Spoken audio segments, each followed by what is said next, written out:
Satsang question. This one, okay? Yeah.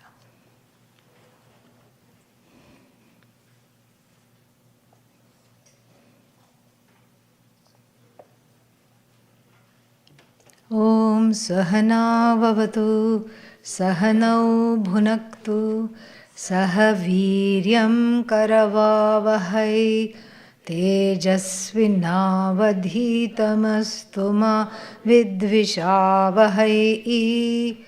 Om Shanti Shanti Shanti. Together we'll chant from verse 8, 9 and 10 and 11. 8 to 11 we'll chant together. Nanu karma tatha nityam kartavyam jivane sati vidyaya sahakaritvam moksham pratihitadvrajet yatha vidya tatha karma choditatvad visheshatah pratyavaya smriteshchaiva karyam karma mumukshubhihi nanu dhruva phala vidya nanyat kinchidapekshate nagnishto mo yathaivaanyat dhruva karyopyapekshate tatha dhruva phala vidya karma nityamapekshate ityevam kechidichanti na karma pratikulatah. So, we have seen these three objections, threefold objections, and I keep referring to them because we are going to be here for a little while. Until verse 23, he is going to keep refuting it. First, he gives the summary of the objections and a summary of the rebuttal, and then after that he is going to take up each of these things in detail and then, as I said, make it threadbare. So first we have just applied the bulldozer. Now then we have to make it all threadbare and understand the limitations of these kinds of thinking, because if there is any residue of this kind of a thinking within ourselves, we have to let it all go. So that is why I'm keeping on referring to these three, because we can't afford to forget them, because they will be there throughout. So Nanu, this Nanu, here in the translation, which I took from another place, you may say knowledge does not, yeah.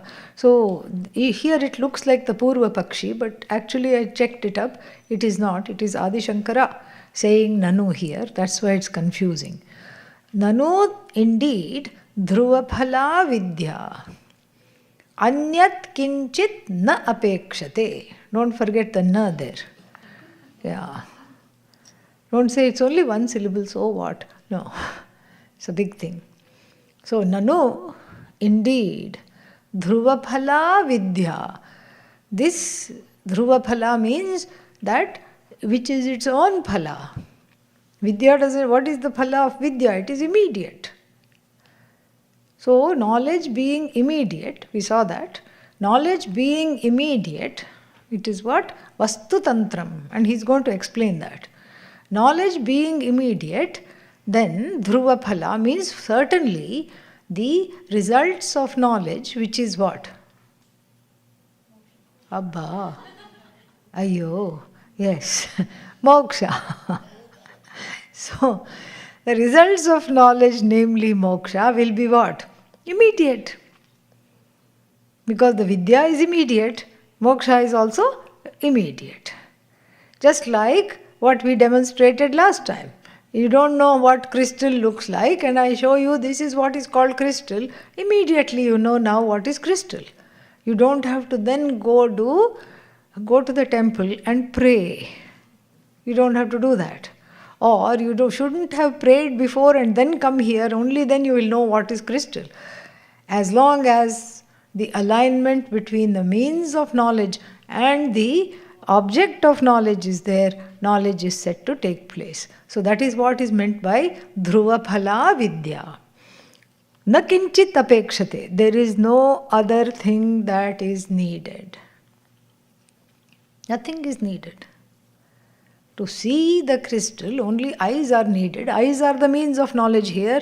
Means of knowledge in Sanskrit is called pramanam. Absolutely. So, as long as the eyes are open, and the mind should be behind the eyes, because many times you may see somebody walking by, you don't even recognize them. It's not that you don't recognize them. What is it? You're not paying attention. If you paid attention, you knew they would be there, but you're not paying attention. Therefore, the mind is not behind the eyes. Sight has taken place, but the mind has not registered. So then, for the sight to take place, the eyes and the mind are one thing. They are both, the eyes are the means of knowledge, and so therefore, this is what we say is immediate. Knowledge is immediate. Aparoksha.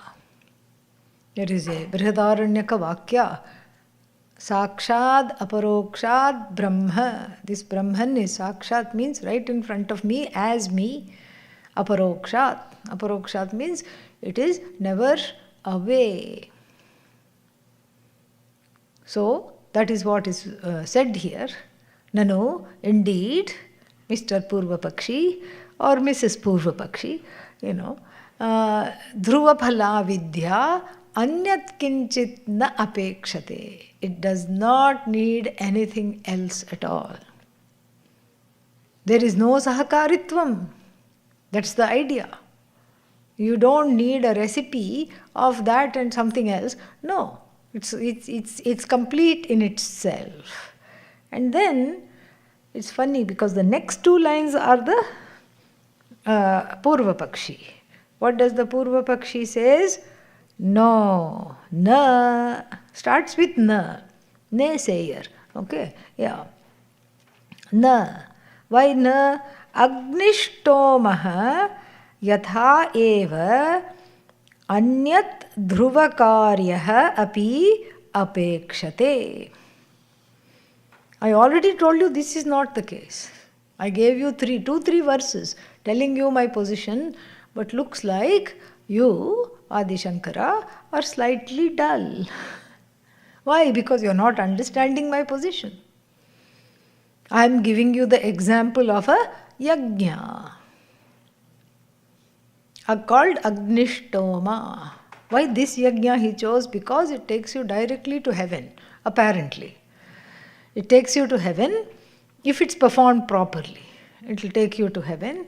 Of course, we don't know. It's a non-verifiable belief, because even if somebody has gone to heaven, they don't come back and remember it. And so, Agnishtoma is also what? Is directly responsible for going to heaven. But it has a lot of angakaryas, satellite rituals. Not performing which, the main, what is that called? The main result, which is heaven, is denied. This is what is said in the Mundaka Upanishad also, to show that everything, like whatever this is being said, is a big, colossal waste of time. Yasya agnihotram adarsham apaurnamasam anagrayanam. One before anagrayanam, something else is there. Yasya agnihotram adarsham apaurnamasam anagrayanam athiti varjitam cha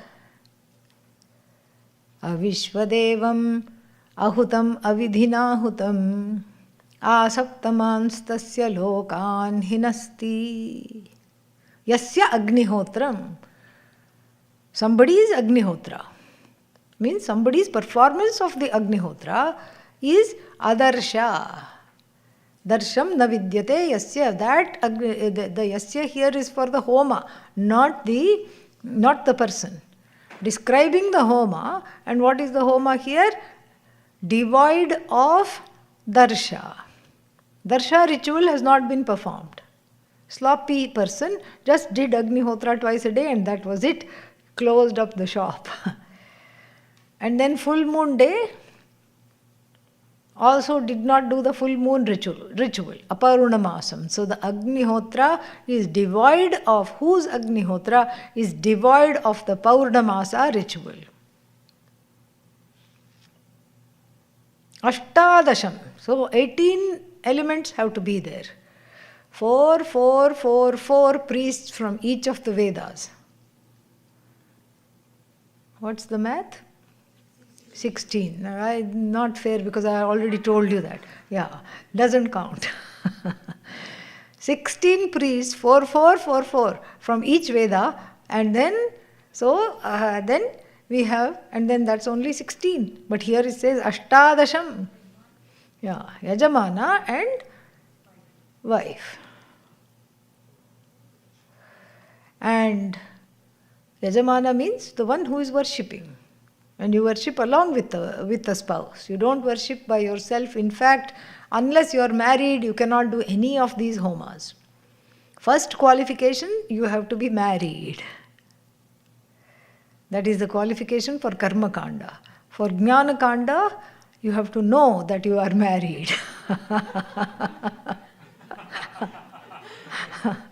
So,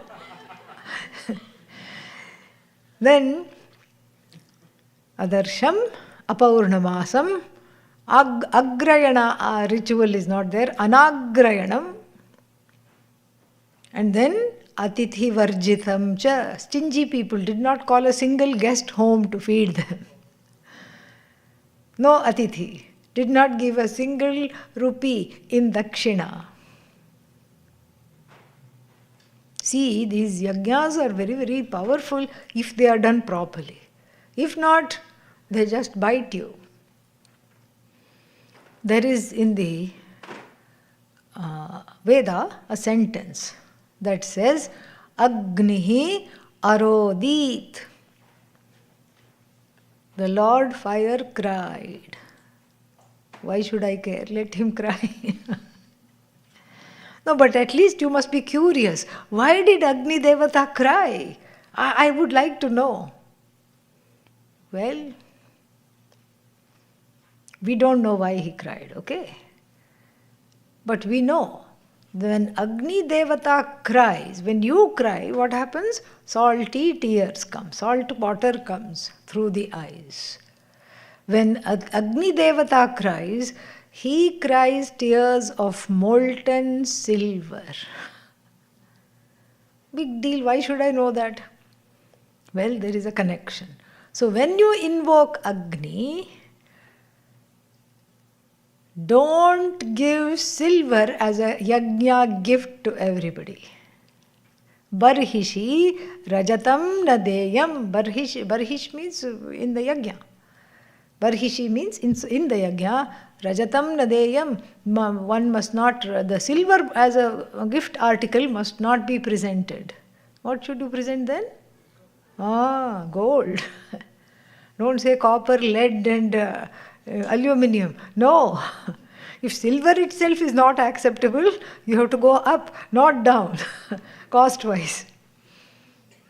Give gold, don't give silver. Why? Because if you give a silver gift, silver symbolizes what? Tears. You, the Yajamana, and the family of the Yajamana will have reason to shed tears in 1 year, within 1 year. This is what the Veda says. So, like this, there are all these things we have to know in the karma. What to give, how to do this, and this person is what? Anatithi. Atithi yajna varjita. Atithi yajna has not been done. And Vishwe Devas, there are certain deities called Vishwe Devas, they have to be invoked. Dig Devatas have to be invoked. Directional Devatas have to be invoked. Vishwe Devas have to be invoked. And then Ahutam. Ahutam means you don't say, I think I'm having guests day after tomorrow. I have to, keep a little bit of ghee. So just put little bit because I need some to make pulao tomorrow for the guests. And I was too lazy. I did not go to the market. Don't have extra ghee. So this only I have to save because I'm having 20 people over for lunch. So you, Agni, get a few drops which you look under the microscope and then it will look big, no problem. Ahutam. Ahutam means the a here is alparthe. You were not generous with the dravyas. The dravyas you have to be generous with. Same thing. There is a saying, yakshanurupo balihi. The sacrifice, the offering must be as big as the deity. Like Brihadishvara temple. In where? Tanjavur. It's the biggest Shivalinga that you've ever seen. Guaranteed. So you go there and have a wonderful time. And go there during the Bhagavan's meal time. And you will see like a whole 100 kilos of rice being offered. Then of course it is distributed to the poor who are sitting there. But that is how much it should be offered. Look at the size of that blessed linga, Shiva Linga. And in fact, Pujya Swamiji was consulted. Pujya Swamiji was asked by the priests. We feel the power departing from the temple. Every time we went there, every time people went there, they would find that all their wishes and desires were fulfilled, their prayers were answered positively. And now we find that Bhagavan just is not giving enough. Swamiji's first question, what are you giving? They just showed one small teacup. This much rice we are giving. Swamiji said, are you out of your mind? You have to give this much rice 3 times a day. You have to make it and serve. And lo and behold, the visitors increased after this was done. Everything just became so much better afterwards. So these Anga rituals, these satellite rituals cannot be taken, oh, it's just a satellite. No. It may be a satellite, but when you are performing it, it is a star of that time. So everything that is said must be done. So ahutam means not properly offered, not enough offered. Avidhinahutam. Avidhinahutam means there is no order in the offering. Because the Agnihotra has rules.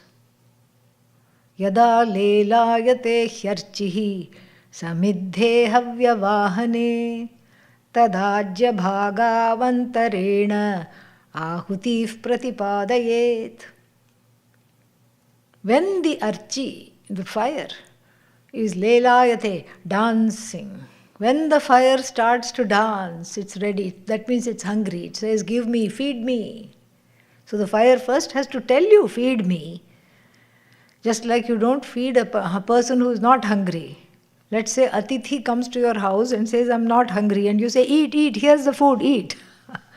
You say, okay, we'll wait for some time. You may be hungry, but you have to wait for the guest to be hungry. So, like that, here also, when the fire is dancing high, it is ready to receive the oblations. And then, tada, ajya bhagau antare. Ajya bhagau means 2 servings, bhagau means 2, dual. Ajya bhagau, 2 offerings of ajya. Ajyam means kind of a homemade ghee. Baby, butter melted in the baby sun rays. That is ajyam.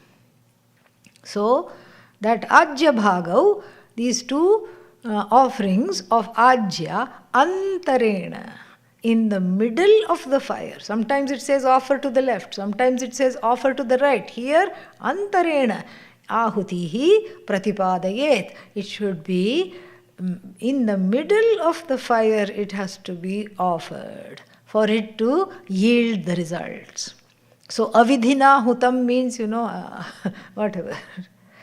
Keep half the ghee for myself and the other half I put. No. Ahutam, avidhina hutam. Then what happens to them? Asaptaman. Asaptaman means up to and including. This a is a prefix which means up to and including. Ang maryada vachanam. Ang is the prefix. So that ang goes away, only a is left.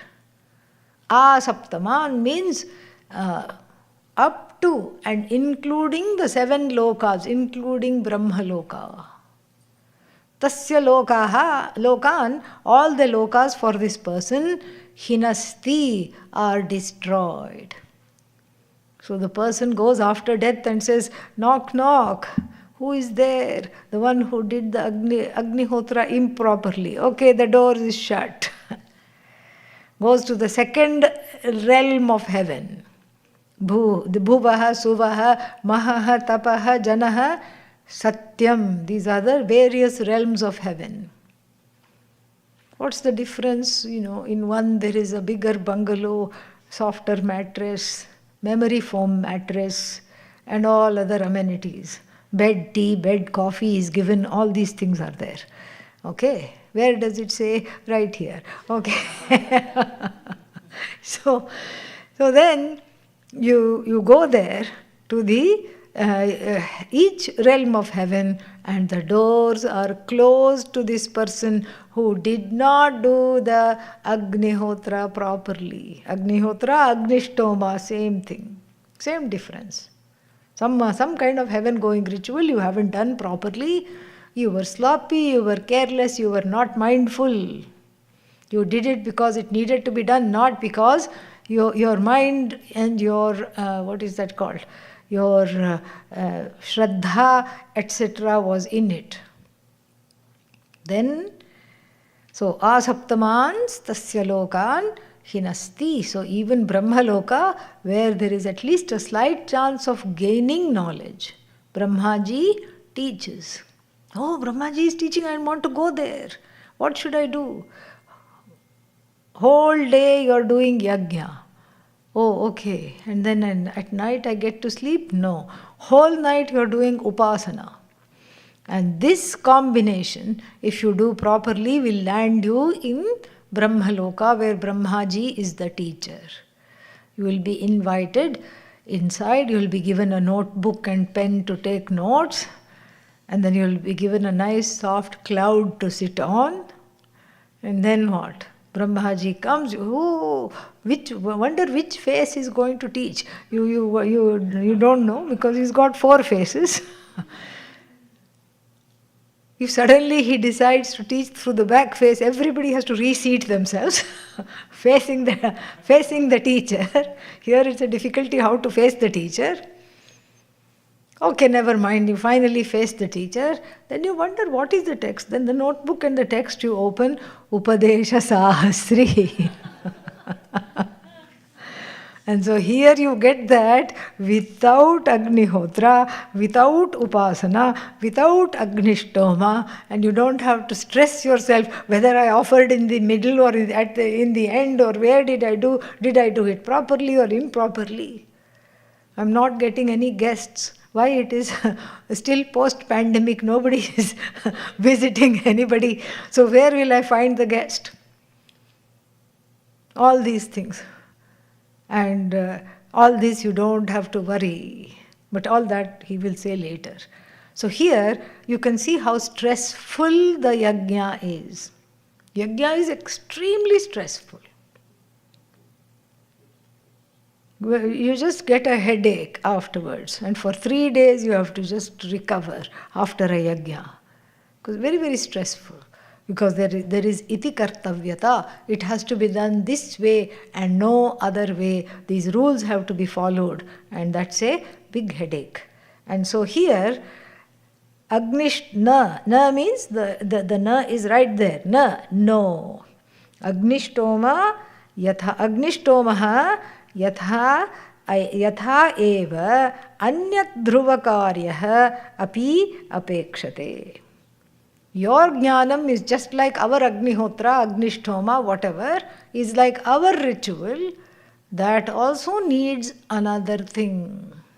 Just like Agnishtoma, if you just do Agnishtoma and not do all these other satellite rituals, you can't go even to the lowest rung of heaven where the musical celestials, Yaksha, Kinnara, all these people are. Dancing celestials, musical celestials are at the lowest rung of heaven, called Manushya Gandharva Loka. So you can't even go there, let alone to the highest rungs of heaven. And so, therefore, your Vidya also needs other things to fructify into moksha. To that, that is what he says in line 2. Tatha, in the same way, Dhruvaphala Vidya karma nityam apekshate. Nityam karma apekshate. Nitya karma needs to be done. Why? Because the fruit of knowledge, which is what? Moksha. The fruit of knowledge, which is moksha, depends on other factors than just knowledge. Therefore, you have to do this. It looks like a repetition, and it is, but it is very, very important. Because even now, who is doing yajna? Nobody. Nobody even knows how to spell it.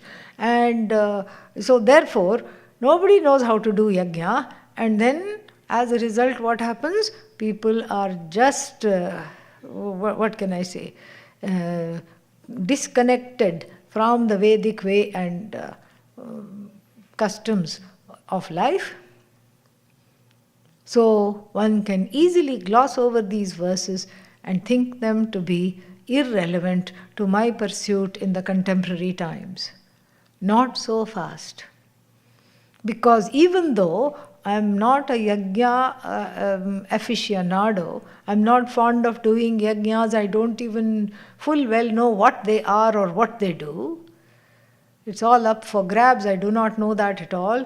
Still, however, I am affected by my doership, with which I have identified completely. So this outsider argument we have to convert into the insider argument if it is to make sense.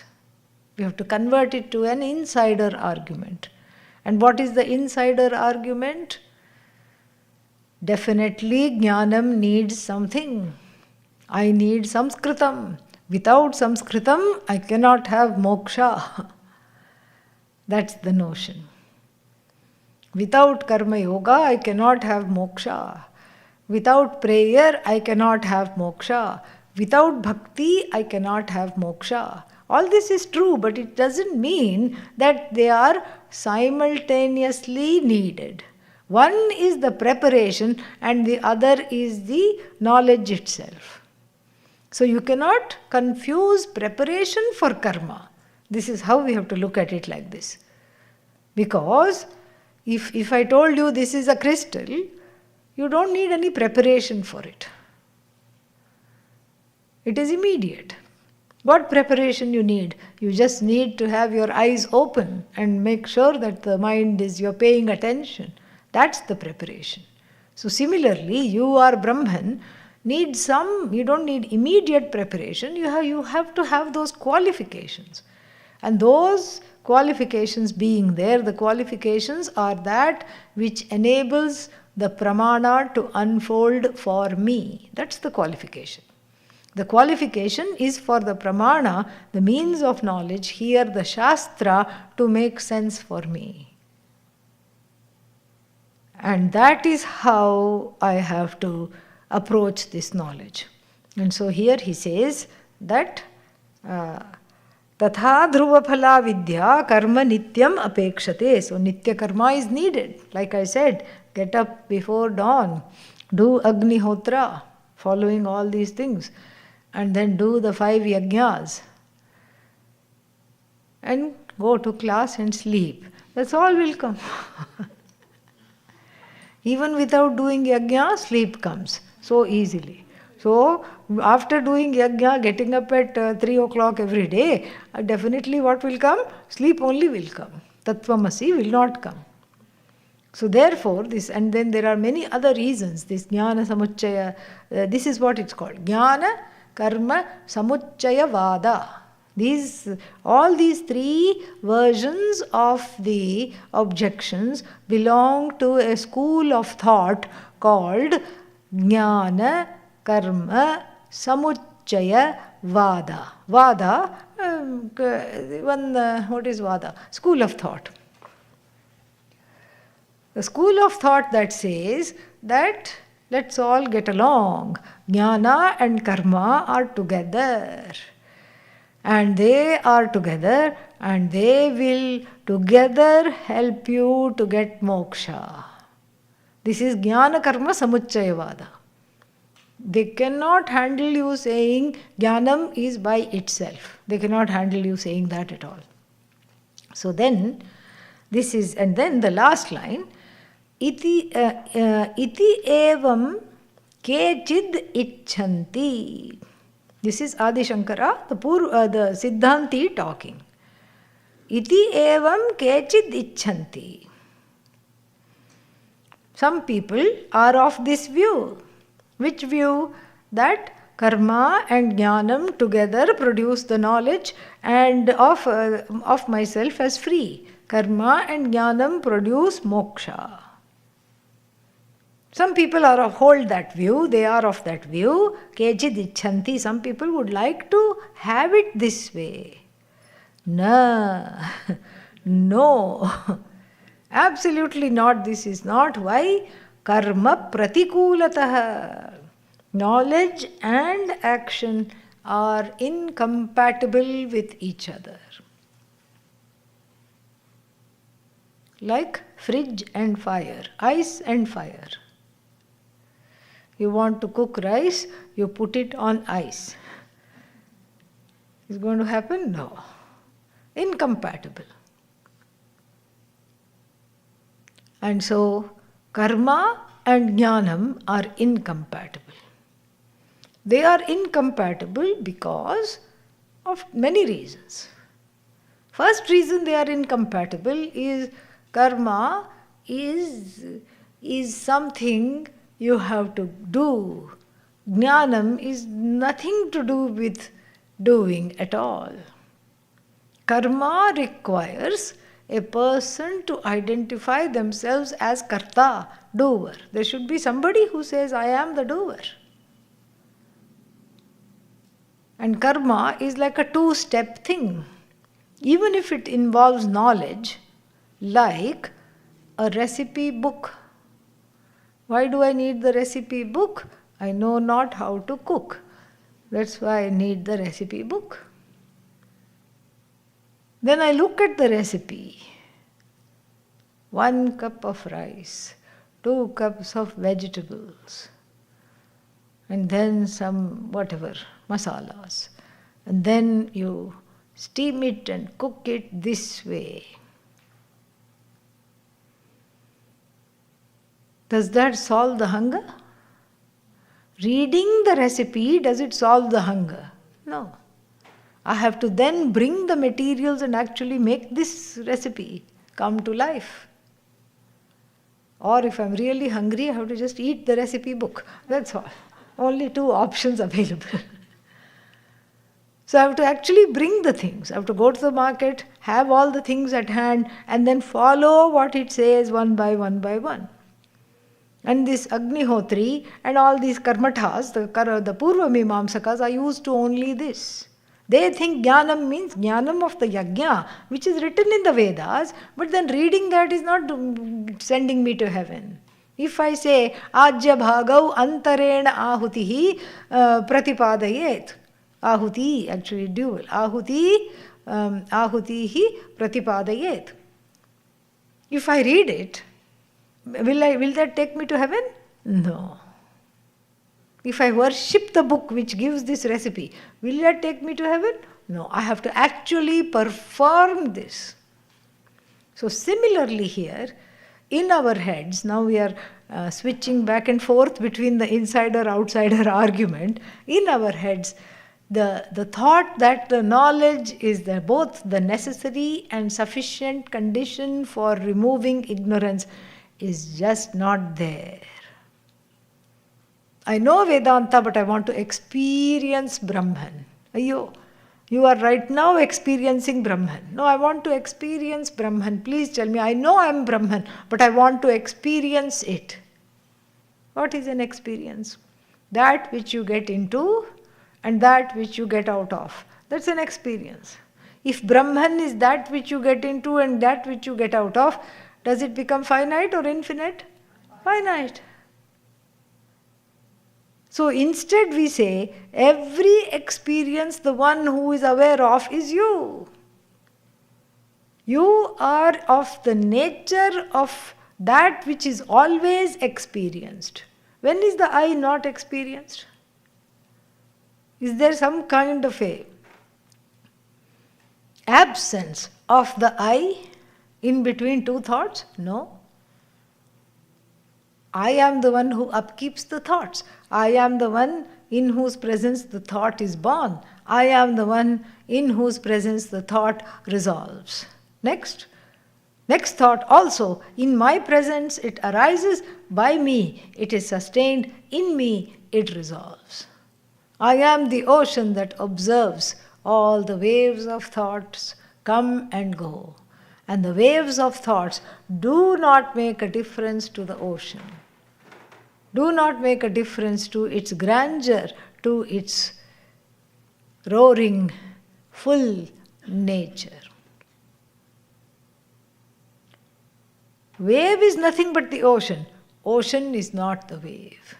So similarly, here also, I am experiencing myself all the time.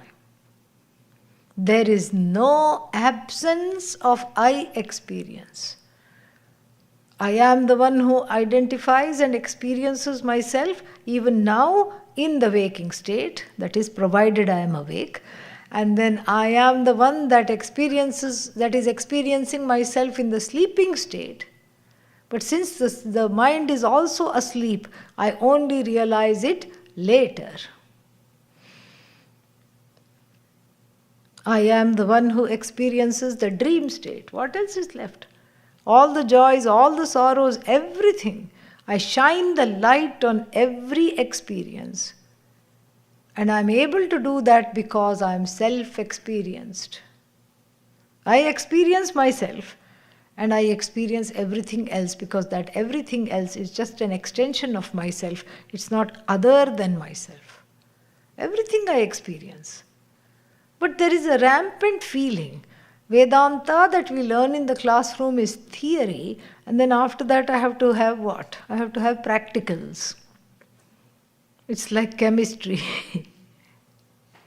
What practicals? And that's why I keep getting inundated by requests. Please talk about Vedanta in day-to-day life. We are talking about day-to-day life.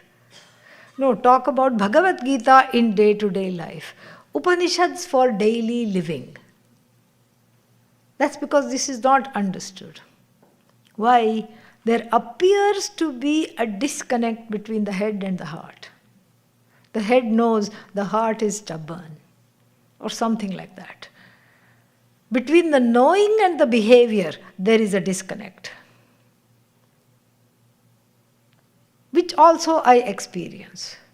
And in experiencing this disconnect, I think something is lacking in the knowledge. Along comes a Purva Mimamsaka and I say, where were you all my life? Please teach me some yajnas. Please make me understand this. Please make me understand that. Please help me to do this, do that. Then only I'll be satisfied. That's ridiculous, really. Because it doesn't, na kinchid apekshate, nothing is needed. Because when you know something is this, then you don't need to do anything else after that. But we have inherited the Purva Pakshi's stage by stage accomplishment theory. First I read up, and then I put it into practice, and then it becomes karma. Then after karma I get karma phala. It's a 3-step endeavor. But that's not how Atma Jnanam is. Because, another reason, Atma Jnanam is not new knowledge that I had never previously heard of, that I had never previously known. Like Agnishtoma is new knowledge. Before I read this Upadesha Sahasri, before people read this Upadesha Sahasri, many people did not even know what Agnishtoma was. And if supposing I had translated Agnishtoma as an ancient Vedic cake, people would have written that translation down. Because I don't know what Agnishtoma is. First time I'm encountering. But when I tell you, you are whole, is that the first time you're encountering wholeness? No. The craving for the wholeness, which I already know, has brought me here. This I, which the Veda describes, is never away from me. This is a stark departure from the Purva Bhaga of the Veda.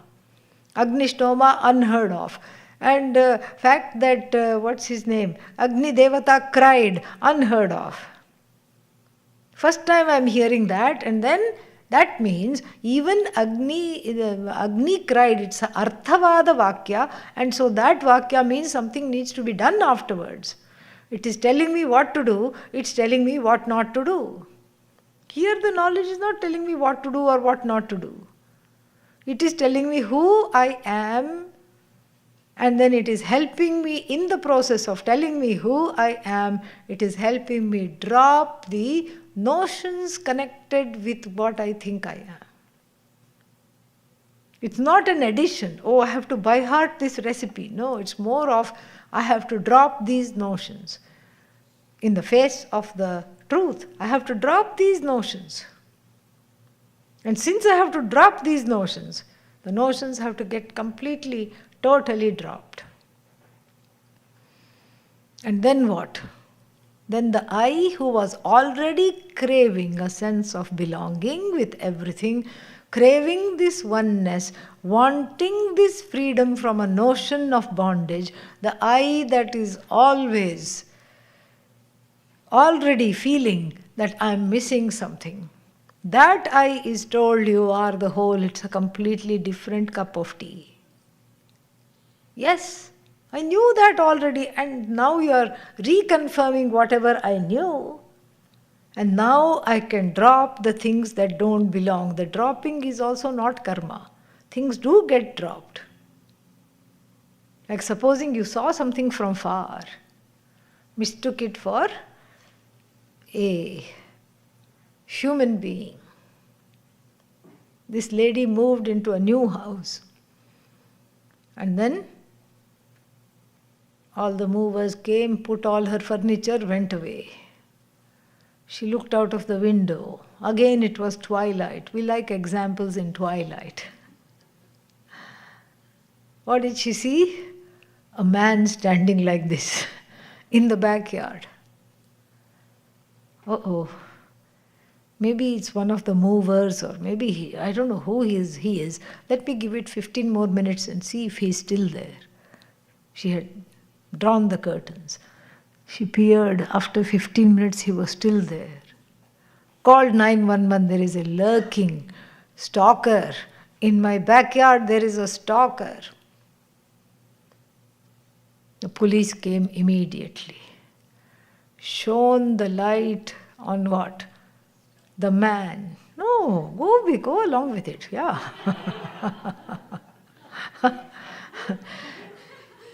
Shone the light on the man. And the man turned out to be what? Sthanu. not even a tree, a stump of a tree with two branches hanging out like this. Purushaha eva sthanuhu. The so-called Purusha, the person, is what? A stump of a tree. This is the mistake. Now she wasted the police's time and they gave her a warning, please don't call 911 in vain. Next time when she opens the curtains, is she going to get scared? No, it's gone. Sthanu Rajnana is gone and replaced by what? Sthanujnana. It's as simple as that. Stump ignorance, gone, is replaced by what? Stump knowledge. In fact, there is no such thing called stump knowledge, even though we technically put it this way. What is stump knowledge? There is no such thing called stump knowledge. The Purusha seen in the stump is dismissed. Then what is left? Stump. Similarly, replace the stump. The stump now stands for Atma, which is seen as a scary thing. Oh my God, Atma is very frightening, Atma is very scary. It's a very lonely place. I don't want to go there, I don't want to be there. That fearful apparition superimposed as it were upon the eye is dismissed. And then what is left? Atma. This is the difference. Because it's not teaching me what I don't know. Unlike the first portion of the Veda, it's telling me everything that I don't know. And some of the things which I will never know for sure as a proof, as a proven reality. The Veda, for example, says, there are lots of nice trivia. The crows in heaven are white. Oh, that's nice. And they have teeth. Why, don't ask, okay? They have teeth. Maybe some ancient genetic mutation, I don't know. Some genetically mutated crows. Who knows? Crows in heaven have teeth and crows in heaven are white. Veda says this. So let's say I go there. Upon going there, there is corroboration. But when I go there, I have forgotten that I have read this because there is no memory of anything else.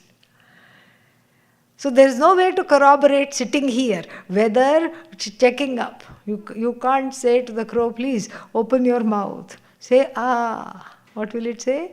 Ka. It can't say ah. First of all, it can't say ah. Then somehow you make it open your mouth, let me count your teeth. You can't do that. No proof. Because whatever is being taught by the first portion of the Veda is aparoksha. Something that you don't know, something you will never know. Many things are like that. There is no proof. In other words, it's a non-verifiable belief. When and if you go to heaven and you say, ah, yes, I have taken some photos of these crows, and you don't know that. And by the time you go and see that, it is pointless anyway. It's the anticipation. You don't know that. When you don't see the crow, when you are here in this realm, and then you hear about the crow with white crow with teeth, you are very intrigued, no doubt. But there is nothing you can do about it. You have to take it on Shraddha. Here Shraddha means non-verifiable belief. That one survives the body. That after I drop this body, I survive. Non-verifiable belief based on Shraddha, reverence, bhakti, respect for the Vedas. That after I drop this body, I will travel all over based on my punyas, etc. Non-verifiable belief. Then in the course of my travel, I will go to heaven. What is that? Non-verifiable belief. Having gone there, I will like it. I may not like it. Non-verifiable belief. Pujya Swamiji was once told by an evangelical person that he met on the train. You and your thousands of gods, you know what? You are going to hell. Pujya Swamiji said, thank you, I'll be in good company. Meaning I don't have to listen to you in hell. Then it will become heaven. So, this is what it is. So, hell, heaven, that it is there, non-verifiable belief. That once I go there, I will like it, non-verifiable belief. Having enjoyed all the realms of heaven, I will come back, non-verifiable belief, except for a few people who have some memories of their past life. Mostly, 99%, non-verifiable belief. So the first portion of the subject matter of the first portion of the Veda is what? Paroksha vastu. Things that are away from me. Delectable things, wonderful things, wondrous things, curious things, great things. All away from me. Like Cancun or any other island in the glossy brochure that you see. Away from me. I have to go there to experience the delights because the experiencer is away from the experience. But what is the subject matter of the Jnanakanda? You. Simply you. And what kind of a you is it? It's a you that is whole, free and total. Is this a matter of belief? No. It's a matter to understand. Because I already know this. Somewhere I know this. Why just the individual? Even the pharmaceutical companies know that you must not be depressed. That is not your Swarupa. Have they studied Vedanta? Not at all. But they know anxiety is not your Swarupa. Depression, sorrow is not your Swarupa. That's why they keep bringing out new drugs to battle with anxiety and depression, because it is the person says, I don't feel like myself. If depression were my real nature, I should be comfortable feeling depressed. But I am not comfortable. I reject that as my definition, totally, fully, wholly. And so that means what? The subject matter of the last portion of the Veda is aparoksha. Aparoksha Atma, an Atma that is always known. I am, it shines. Aparoksha Atma, about whose nature I already have some inkling. Aparoksha Atma, that is not unfamiliar to me. And whatever is said about the Aparoksha Atma is not a recipe. It's merely a self-description, an autobiography, which is actually very, very relieving.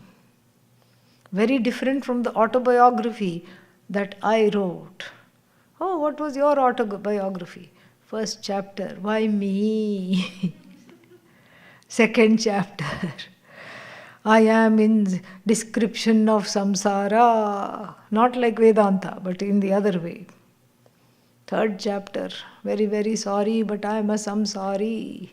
Fourth chapter, nobody loves me. Fifth chapter, I don't love anybody either. Sixth chapter, conclusion, no, to be continued in the next life. An autobiography that never comes to an end. An unending saga of sordid tales. This is the autobiography that one writes. Are you happy with this autobiography? No. Then why did you write it? I don't know. I felt compelled to it was cathartic. I vented it out. And these publishers published it. And it is number one on the, what is that? New York book list. That just shows misery loves company. That's all it shows. Nothing else. And then, in fact, you have rejected that autobiography. You're disgusted with yourself that you even wrote it, you thought of writing it. Get this away from me. Very sick, sad autobiography. The Upanishad says, can I try? But how will you write my autobiography? You can write my biography, but you can't write my autobiography. You overthink, you think too much. Just sit, relax. Let me have a go at your story. Because your story, you and me are one. Let me have a go. First chapter, all is well. Second chapter, I am the most glorious thing there is. Third chapter, there is nothing unlike me. Fourth chapter, there is nothing like me. Fifth chapter, I am not a wanting person. Sixth chapter, I am not flailing and enslaved by the bonds and cords of samsara, so-called samsara. Seventh chapter, therefore I do not need a savior. I am already free. No to be continued. Mangalam, concluded. This is the Upanishad's autobiography. Of what? Of an existent being, me. It's the autobiography of the jaded, faded jiva. It's beautiful. It's my own story being told to me, the kind of story I would have liked to have written. But I didn't know that this story was true about me. Because what I got, I was already born in ignorance, and then the people around did not help. Everybody was hopeless, everybody was upset, everybody was around me was angry. So I thought, even though I did not want that to be the normal, I thought maybe this is how it is. But even though I was saying that, I did not want that to be true. Did not want that to be true. And so, the subject matter of the latter portion is completely different. Very, very different. And this way, we see that there is no karma needed. Karma is needed when the subject matter is paroksha, away from me. If the subject matter is myself alone, I just need a vision adjustment. I just need an outlook change. That's all I need. I don't need any other change. I don't need to do anything after gaining this knowledge. Very important to understand this. And still there is much more to talk about. But let us see if we have done the 10th and 11th verse totally. Yeah. Iti evam kechid icchanti. Kechid means some people hold this view, but that doesn't mean they are right. Even if the majority were to hold this view, the majority is what? Wrong. Yeah, majority is so many things. Majority of the people think that this vidya is a waste of time. Yeah. Are they correct? No, they are not correct. A tepid no, but at least a no. Yeah.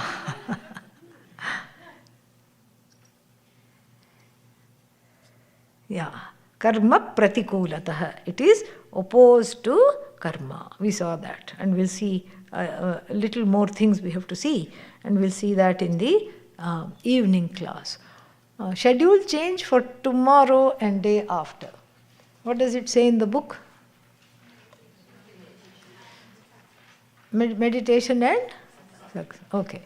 So we'll keep those same timings. One class in the morning instead of meditation, 7 to 8. One class in the evening, 7:30 to 8:30, instead of satsang. Okay? Yeah. Yeah. So 7 o'clock, class. Is that okay? Yeah. And then 7:30 also what? Class. So today you can ask more questions because no satsangs for the next 2 days. So before you have withdrawal, you can ask a few questions. We didn't say the closing prayer. Om Purnamadav Purnamidam Purnat Purnamudachyate Purnasya Purnamadaya Purnamevavashishyate. Om Shanti Shanti Shanti. Harihi Om Shri Gurubhyo Namaha. Harihi Om. Yoga 11 to 12:30 next 2 days? Yeah. Yoga 11 to 12:30. Okay? Yeah. Then the rest of the time you can go see what Kumbhabhishekam is. There is a question on Kumbhabhishekam. Add it to the satsang pile. I'll answer it this evening.